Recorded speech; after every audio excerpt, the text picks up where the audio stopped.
आज शनिवार की प्रदोष है। कहते हैं शनि प्रदोष के दिन जिस भाव से हम शिव से जो कहते हैं, मेरा देव अधिदेव महादेव हमारी झोली में वही डाल देता है। आप दिल से कहो उसको, वो दिल से सुनता है।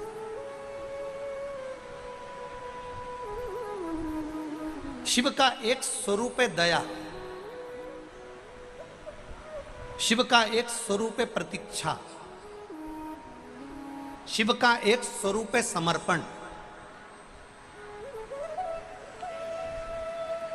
प्रतीक्षा का मतलब अभी आपको समझाया कि जितनी प्रतीक्षा कर सकते हो करो, होगा, समय आएगा, अच्छा होगा। समय लग सकता है, किसी किसी के फाइल अगर ज़्यादा मोटी होती है तो इसको छुपाने में दबाने में समय लगता है। छोटी मोटी फाइल तो कहीं पे भी दबा दो चल जाए, पर मोटी सी फाइल कोई दबे तो किसी किसी का पूर्व का कर्म थोड़ा ज़्यादा हो सकता है, पाप कर्म ज़्यादा हो सकता है, तो छुपाने में समय लग सकता है। परंतु बाबा के यहाँ देर हो सकती है पर अंधेर नहीं हो सकती। लगे समय, होगा, आएगा समय, श्रेष्ठ आएगा, अच्छा आएगा।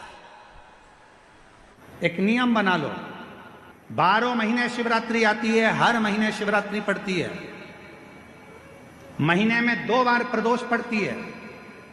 या तो प्रदोष का नियम बनाओ या शिवरात्रि का नियम बनाओ। एक होता है शमी का पौधा, एक होता है मंदार का पौधा। मंदार जानते हो सब लोग? बोलो तो जम के। सफेद आंकड़ा भी उसको बोलते हैं, मंदार भी उसको बोलते हैं। मंदार का पौधा और एक होता है शमी का पौधा। कहते हैं जिस व्यक्ति की जिंदगी में केवल घाटा ही घाटा लिखा हो, दुख ही दुख लिखा हो और कई साल हो गए हों किराए के मकान में रहते हुए या तकलीफ को भोगते भोगते, परिवार में कहीं सुख है ही नहीं, 2 पौधे को याद रखना। और दोनों पौधे की कथा हमने पूर्व में सुना चुके, मंदार और शमी। दोनों की कथा सुनाइए कि ये कौन से मुनि थे, कौन से ऋषि के बेटे थे, ये मंदार और शमी किसके पुत्र थे, सब कथा सुने। आप YouTube पर सर्च करिएगा तो आपको कथा पूरी मिल जाएगी, आप उसको सुनिए। जिसकी जिंदगी में दुख ही दुख लिखा, कष्ट ही कष्ट लिखा, परेशानी ही परेशानी लिखी, तो मंदार और शमी ये 2 पौधे ऐसे हैं जो जीवन में सुख प्रदान करते हैं। एक काम करना चालू करो, थोड़ी सी मिट्टी शमी के पेड़ के नीचे की और थोड़ी सी मिट्टी मंदार के पौधे के नीचे की, दोनों को लाओ, अच्छा मिलाकर उसका एक शिवलिंग का निर्माण करो और उस शिवलिंग का पूजन प्रदोष काल में शाम के समय शिवलिंग के सामने 2 घी के दिए जलाकर, जैसी घर में पूजन करते हो वैसी की वैसी पूजन करो, आरती करो, थोड़ा सा भोग लगाकर निवेदन कर कर उस शिवलिंग का बाद में विसर्जन करो। 5 या 7 प्रदोष कर लो या 5 या 7 शिवरात्रि कर लो, आपको किसी के आगे हाथ नहीं फैलाना पड़ेगा। मेरा देव अधिदेव महादेव स्वयं भंडार भरना प्रारंभ कर, स्वयं शिव भंडार भरेगा। मंदार और शमी के वृक्ष के नीचे का वो फल होता है जो सुख देगा, जो सुख देगा।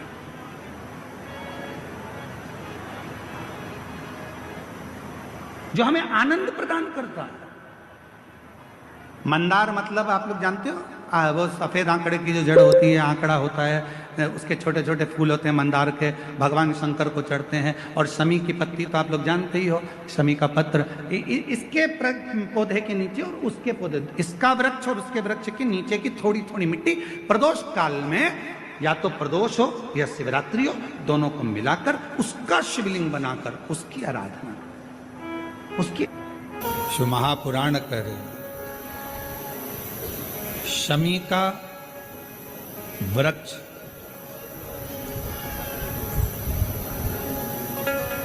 हमारे शरीर में जो रोग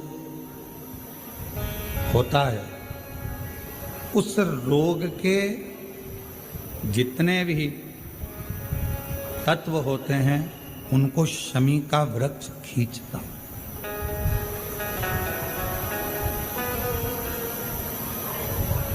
कल एक बहन ने प्रश्न किया कि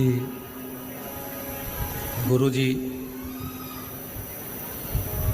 आपने कहा कि शमी का जो वृक्ष होता है वो बड़ा हो जाता है, बड़ा होने के बाद उसको घर में नहीं रखते, छोटा पौधा, छोटा सा पौधा घर में रख सकते, और वो छोटा सा जो पौधा है उसको तो हम घर में रख सकते हैं, पर वृक्ष, शमी का वृक्ष जितना बड़ा होता चले जाता है तो उसको घर से अपन रखते नहीं, उसको फिर कहीं बगीचे में या कहीं एकांत में या जहाँ उसकी जरूरत है वहाँ उसको लगा दिया जाए।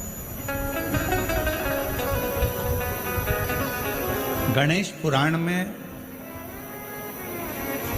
एक बात आती है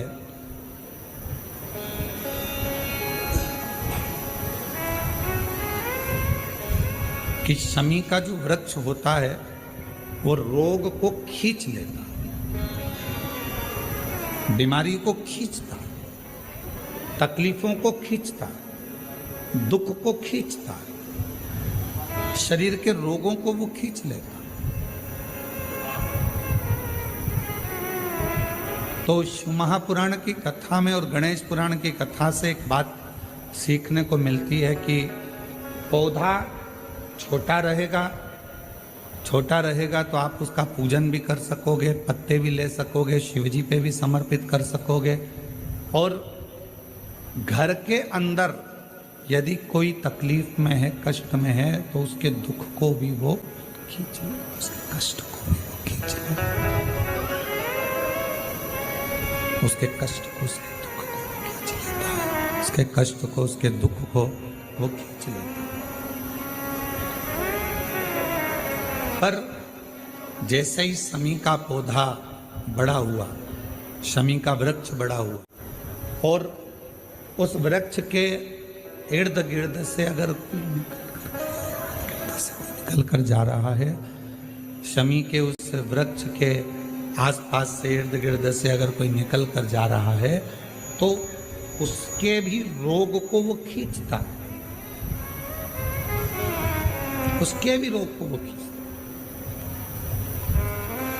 तो हमारे यहाँ सनातन धर्म में सर्व जगत के हित की बात कही जाती है कि शमी का जब पौधा बड़ा हो जाए, शमी का वृक्ष जब बड़ा हो जाए, शमी का पौधा जब बड़ा हो गया तो उसे कहीं अच्छी जगह पर लगा दिया जाए, जिससे सर्व जगत के दुखों को वो खींचता रहे, सबके रोगों को वो खींचता रहे, समाप्त करता रहे, सबके रोगों को वो खींचता रहे, समाप्त करता रहे, सर्व जगत के हित।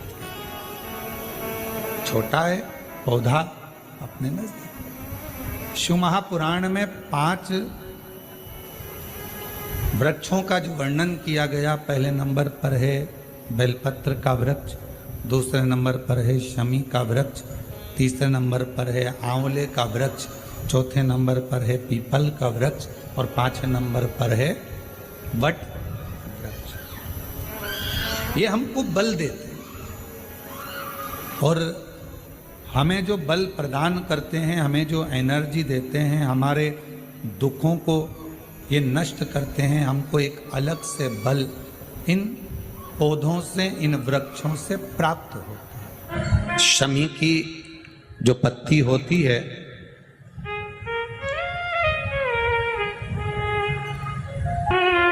शमी की जो पत्ती होती है,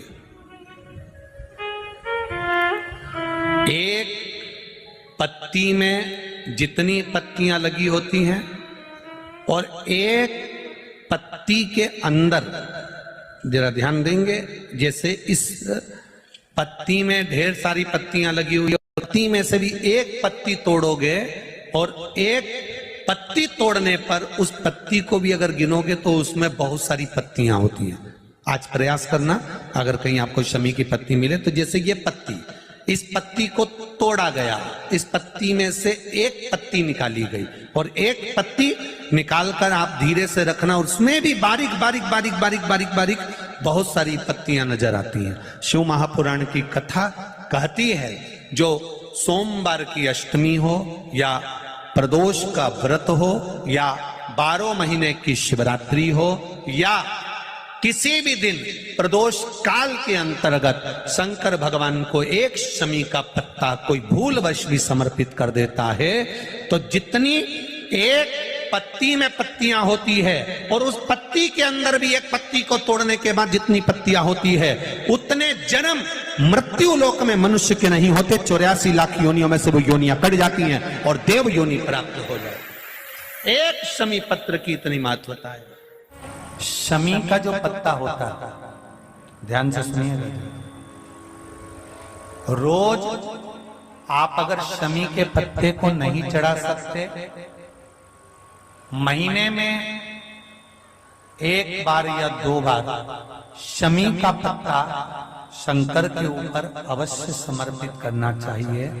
क्यों?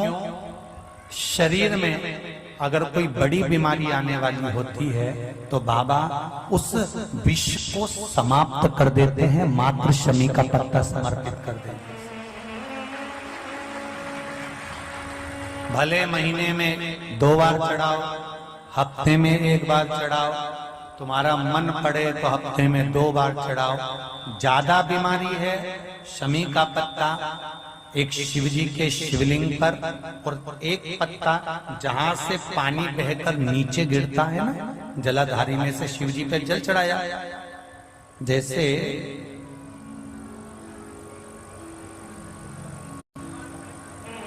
ये शिवलिंग, इस पर जल चढ़ाया तो ये पानी बहकर नीचे आता है, तो जहां गिरता है एक पत्ता शिवलिंग के ऊपर और एक पत्ता जहां से जल नीचे गिरता है वहां।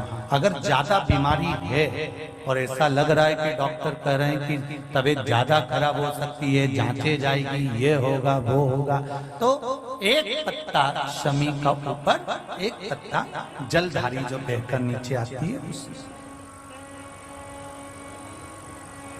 पर चढ़ाना। शमी का पत्र रोग मुक्ति के लिए जब चढ़ाया जाता है तो भगवान शंकर का अवधूतेश्वर महादेव का नाम लेकर चढ़ाया जाता है। कौन सा महादेव? जम के बोलो जरा। अवधूतेश्वर महादेव का नाम लेकर चढ़ाया जाता है।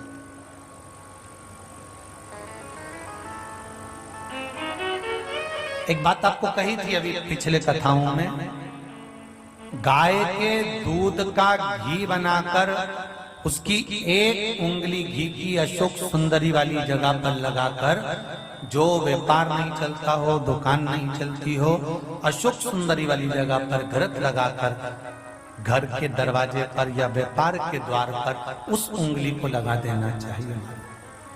घृत पर होना गाय के घी का।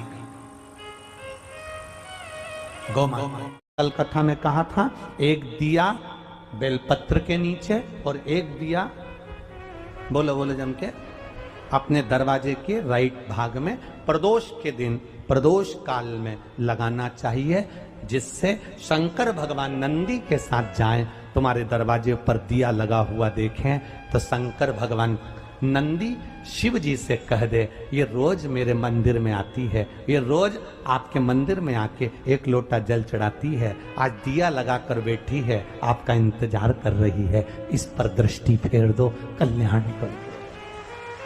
दृष्टि फेरो, कल्याण।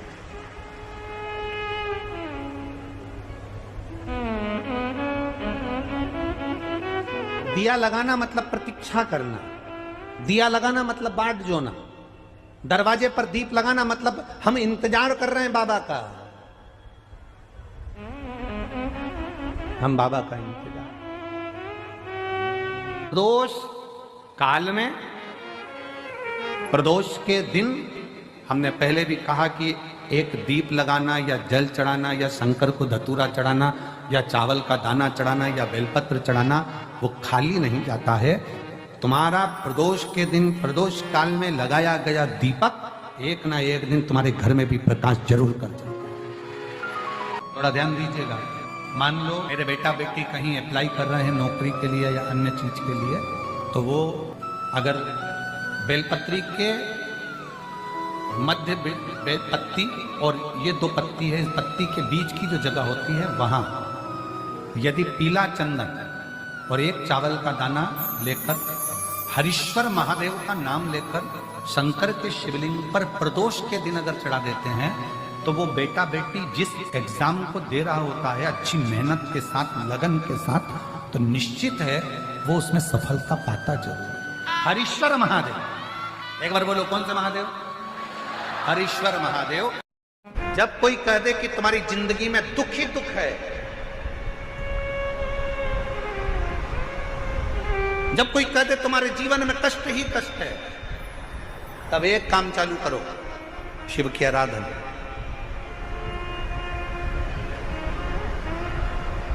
तब एक काम चालू करो, भगवान शंकर की आराधना।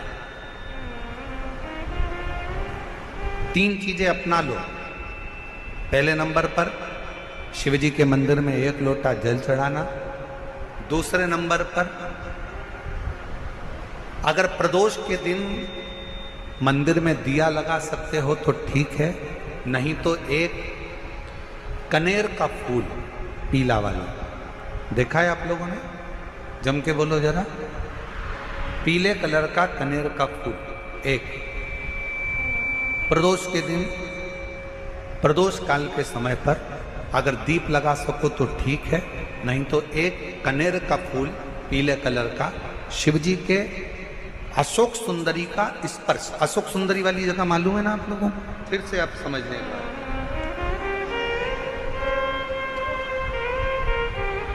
ये शिवलिंग, जलाधारी, ये चरण, राइट में गणेश जी, लेफ्ट में कार्तिकेय जी, मध्य भाग में जो एक मोटी सी लाइन होती है वो अशोक सुंदरी का स्थान होता है। जहां पर शिवलिंग रखा हुआ है ये पार्वती जी का हस्त कमल। शिवलिंग के ऊपर जो कलश में से एक एक बूंद पानी गिरता है वो शंकर जी की 5 लड़कियां, जया, विषहरा, शामली बारी, दौतली, देव। शिव जी के 6ठे नंबर की लड़की अशोक सुंदरी मध्य भाग में। जब एक कनेर का फूल प्रदोष के दिन, प्रदोष काल में अशोक सुंदरी वाली जगह पर स्पर्श कराकर शिव जी को समर्पित करना। 3 क्रम है, अगर बन सके तो करो। पहला 1 लोटा जल चढ़ाना। दूसरे नंबर पर अगर बहुत ज्यादा तकलीफ की जिंदगी चल रही हो, बहुत कष्टमय जीवन चल रहा हो और सब ने कह दिया कि तुम्हारी किस्मत में तो धक्के ही लिखे हैं, केवल आप धक्के ही खाओगे, तो एक कनेर का पुष्प प्रदोष के दिन, प्रदोष काल में अशोक सुंदरी का स्पर्श कराकर शिवलिंग पर चढ़ाओ। और बन सके प्रत्येक महीने शिवरात्रि आती है, जैसे कल शिवरात्रि है ऐसे हर महीने शिवरात्रि आती है। शिवरात्रि के दिन एक अक्षत, मात्र एक अक्षत, केवल एक चावल का दाना, एक दुर्वा के साथ शिव जी को समर्पित करना प्रारंभ करो। जिंदगी की कैसी भी तकलीफ होगी, मेरा शंकर भगवान उस तकलीफ को मिटाएगा। काटो। शिव की आराधना और दिल से बाबा को पुकारते रहो। श्री शिवाय नमस्तु, श्री शिवाय नमस्तु, श्री शिवाय नमस्तु, श्री शिवाय नमस्तु। उसको पुकारते रहो, दिल से उसको विश्वास के साथ पुकारो। पार्वती जी के भाग्य में लिखा था कि इनको जो पति मिलेगा वो नग्न वेशधारी मिलेगा, जटाजूट वाला मिलेगा, भस्म रमाने वाला मिलेगा, पर उन्होंने, पार्वती जी ने शिव जी की आराधना करना प्रारंभ करी। और जब भगवान शंकर की आराधना करना प्रारंभ करी तो भगवान शंकर ही उनको पति के रूप में मिल गए। और जब स्वयं देव अधिदेव महादेव हमारे भाग्य में अगर आ जाते हैं तो बाकी के भाग्य की सारी रेखाएं अपने आप सीधी हो जाती हैं।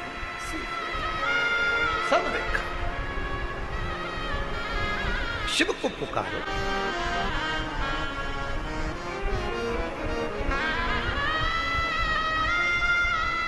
भगवान शंकर को पुकारने का प्रयास करो। महाराज,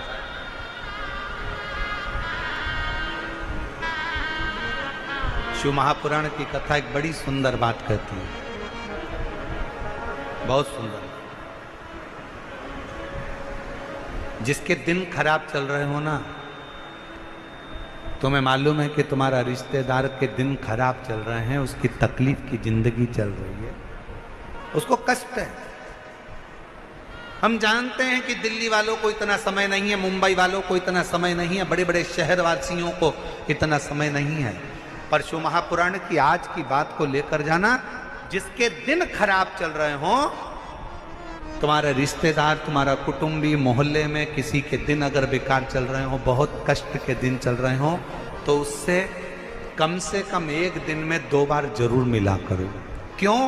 उसके दिन भले खराब चल रहे हैं, पर एक ना एक दिन मेरा बाबा उसका हाथ पकड़कर उसको उन्नति की सीढ़ी पर जरूर चढ़े। अगर किसी के दिन खराब चल रहे हैं तो उससे 2 बार मिलो। अगर किसी का स्वास्थ्य खराब चल रहा है तो उससे 3 बार मिलो। चिंता मत करना, छोटी सी बीमारी है, ठीक हो जाओगे। चिंता मत करना, ऐसी बीमारियां तो आती रहती है, टेंशन मत लो। किडनी खराब हुई है, लीवर बेकार हुआ है, शुगर हो गई है, थायराइड हो गया, कैंसर हो गया, क्यों चिंता करते हो? 3 बार मिलो। किसी के दिन खराब चल रहे हैं तो 2 बार मिलो, किसी का स्वास्थ्य खराब है तो 3 बार मिलो। और घर में अगर बुजुर्ग माँ बाप हैं और उनके प्राण छूटने का समय है, तो शिव पुराण की कथा कहती है उनकी सेवा में 24 घंटे लग जाओ। 24 अपने बुजुर्ग माँ बाप की सेवा में, अपने बुजुर्ग माता पिता की सेवा में हर घड़ी लगे, हर पल लगे। प्रदोष का दिन हो और प्रदोष काल में आप अपने घर से जल और एक हाथ में घी का भरा हुआ दीप लेकर जिस दिन शंकर के मंदिर में जाते हो, शंकर को जल चढ़ाकर हाथ का स्पर्श जलाधारी पर कर कर शिव मंदिर में दीप प्रज्वलित कर देते हो, 26 प्रदोष का पुण्य फल उसी क्षण प्राप्त हो जाता है। 26 प्रदोष का फल एक ही दिन में, एक ही क्षण में प्राप्त हो जाता है। 26 प्रदोष। निवेदन सभी श्रोता बहन भाइयों से, कथा आस्था चैनल पर जो सुन रहे हैं, फेसबुक यूट्यूब पर जो सुन रहे हैं और पंडाल में बैठकर जो सुन रहे हैं, जिस दिन दिल से हारो ना,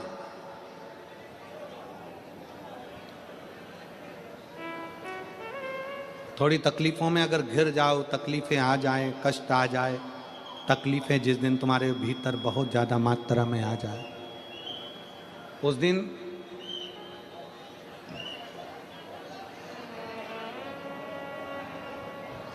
तीन बेलपत्र,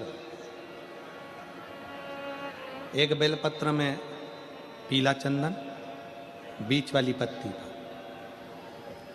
जिस दिन तुम्हें लगे कि मैं बहुत दुखी चल रही हूं और मेरा काम हो ही नहीं रहा, बहुत तकलीफ की जिंदगी चल रही है, कोई हाथ पकड़ने वाला नहीं है, कोई संभालने वाला नहीं है और बहुत तकलीफ हो रही, बहुत तकलीफ।